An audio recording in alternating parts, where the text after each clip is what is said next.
Obesity kills over 800 Americans every single day. Over 60 million of us are overweight. And over 85% of those who have lost weight put it right back on again within a year. This clinic in New York caters for the fattest of the fat. Many of the patients here have tried and failed to lose weight time and time again. 34-year-old Robert Coleman is Brookhaven's administrator and driving force.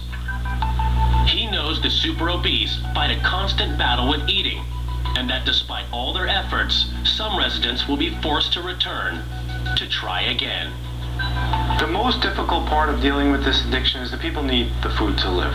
So it's finding that line of where you can cut them off and say you've had enough, but it has to be through education. Give them the tools they need to be successful, and then let them go off on their own, and hopefully they'll do it. But not everyone learns their lesson the first time. Brookhaven has already saved 600-pound George Quadrato's life once. But now, only 11 months after leaving the clinic, George's attempts at managing his diet have failed badly. Mr. Coleman, it's George Quadrato. I have to get back to Brookhaven. I mean, if I don't get back there, I'm gonna die. I put on 200 pounds in 11 months. I have no one to blame but myself. At the rate I'm going, I'm just gonna eat myself to death. When George first came to Brookhaven, he lost an incredible 200 pounds in less than 6 months. His dedication impressed Brookhaven's chief clinical dietitian, Lovelina Nett Carney.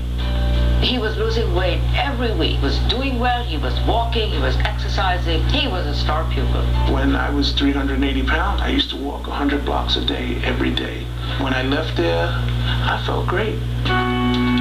George not only lost weight, he also found love with Annette Savage. I was already at Brookhaven, and when George came, we became friends. Every day he'll come to my room before you go to bed. One thing late. It ain't nothing that I wouldn't do for him. I love him very much. Annette was also a Brookhaven success story. She lost 150 pounds in just 12 months. Between them, George and Annette lost over 350 pounds and thought that they had conquered their addiction to food. And when they left, they began new lives in Virginia. When he came down to Virginia, I was like, okay, he's really coming.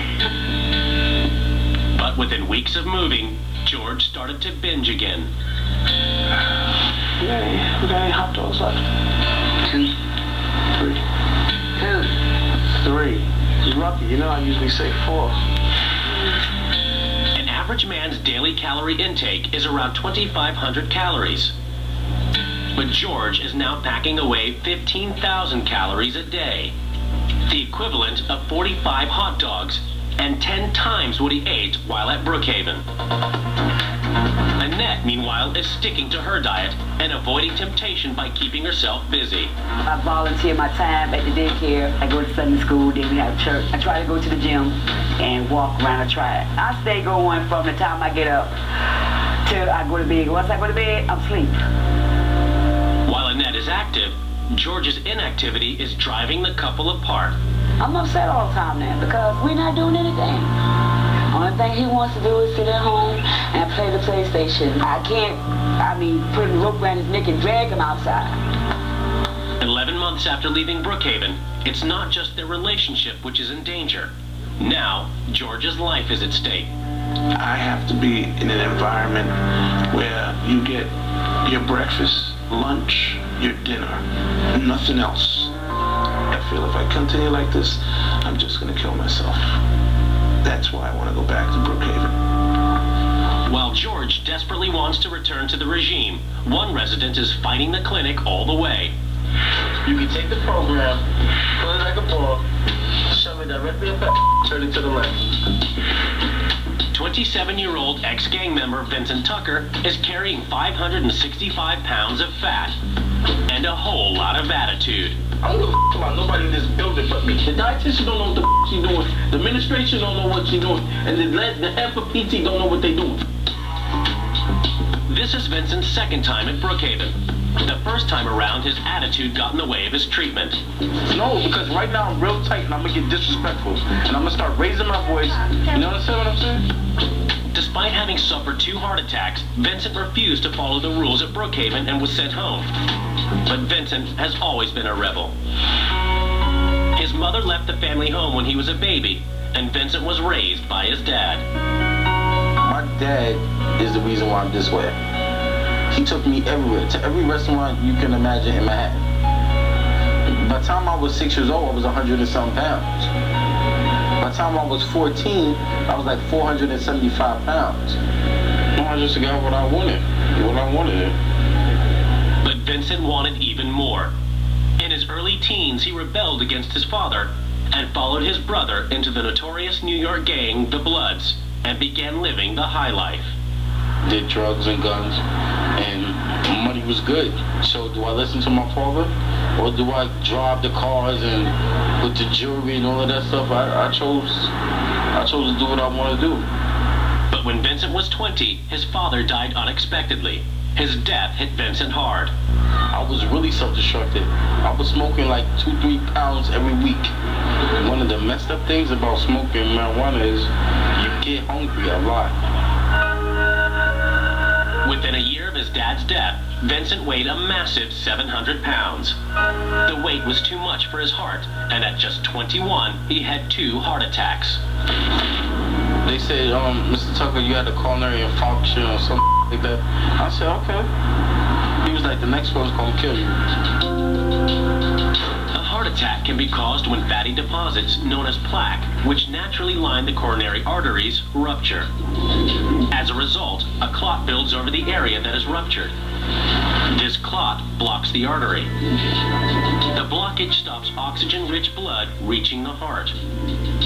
Lack of oxygen put Vincent's heart under immense strain, and quite simply, it stopped.